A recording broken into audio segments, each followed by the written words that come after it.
Assalamualaikum warahmatullahi wabarakatuh. Perkenalkan, nama saya Ahmad Mufarihin, SAG MPD. Saya peserta PKDP UIN Wali Songo tahun 2026, kelas A1. Dalam hal ini saya akan menyampaikan mata kuliah saya, Strategi Pembelajaran Bahasa Arab, di Prodi Pendidikan Bahasa Arab, Sekolah Tinggi Agama Islam, Islamic Center Demak. Dalam materi ini saya menyampaikan sub CPMK yang ketiga, yaitu perencanaan strategi pembelajaran. Indikator yang diharapkan adalah mahasiswa mampu merancang strategi pembelajaran yang efektif, sebagaimana yang kita harapkan. Bicara tentang perencanaan, menurut para pakar ahli di bidangnya, yang pertama adalah George Erdely, mendefinisikan perencanaan sebagai proses pemilihan dan menghubungkan fakta-fakta serta pembuatan dan penggunaan asumsi-asumsi mengenai masa yang akan datang untuk merumuskan kegiatan yang diyakini dapat mencapai hasil yang diinginkan. Pakar yang kedua adalah Kuhn dan O'Donnell, yaitu menjelaskan perencanaan sebagai pengambilan keputusan mengenai apa yang harus dilakukan, kapan, bagaimana, dan siapa yang akan melakukannya untuk menjembatani keadaan saat ini menuju target yang akan datang atau target masa depan.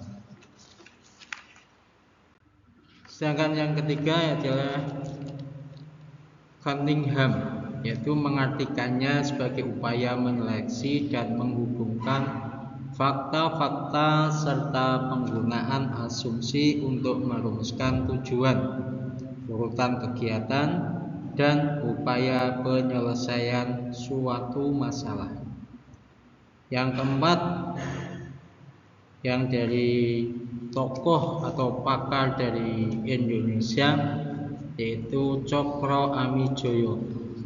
Beliau mendefinisikan perencanaan adalah sebagai suatu cara untuk mencapai tujuan sebaik-baiknya atau maksimum output dengan menggunakan sumber daya yang ada secara lebih efisien dan lebih efektif. Dari ketiga pakar ahli perencanaan tadi, dapat disimpulkan bahwa perencanaan strategi pembelajaran adalah proses sistematis dalam merencanakan tujuan, materi, metode, media, dan evaluasi guna menciptakan pengalaman belajar yang efektif. Proses ini memastikan keterlibatan aktif mahasiswa dan keberhasilan pencapaian kompetensi.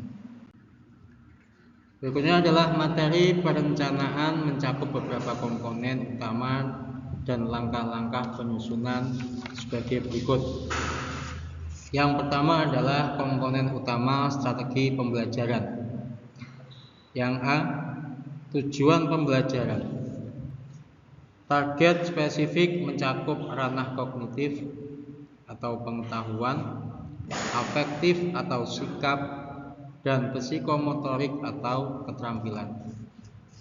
Yang kedua adalah materi ajar, bahan atau substansi pembelajaran yang disusun secara sistematis dan sesuai dengan tingkat perkembangan dari siswa.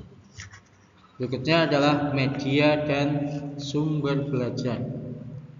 Cara spesifik yang dipilih oleh guru untuk menyampaikan materi, misalnya ceramah, diskusi, demonstrasi, agar tujuan itu bisa tercapai.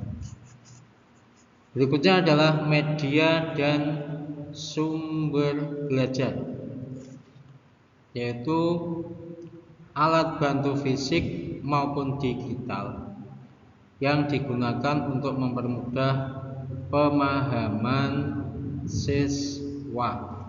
Berikutnya adalah evaluasi atau asesmen. Evaluasi atau asesmen adalah tolak ukur untuk mengukur sejauh mana proses belajar dan tujuan pembelajaran telah berhasil.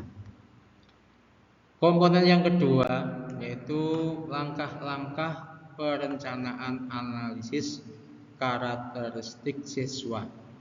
Yang pertama adalah analisis karakteristik siswa.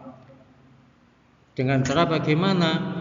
Memahami gaya belajar, minat, dan tingkat kemampuan awal siswa. Yang berikutnya adalah perumusan tujuan, menentukan indikator pencapaian hasil belajar. Berikutnya pemilihan strategi, yaitu menentukan pendekatan, misalnya student centered atau teacher centered, yang model yang paling tepat dengan materi pembelajaran.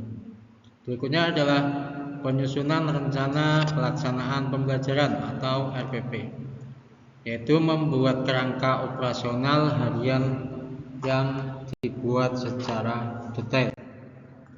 Komponen yang ketiga adalah macam-macam strategi pembelajaran.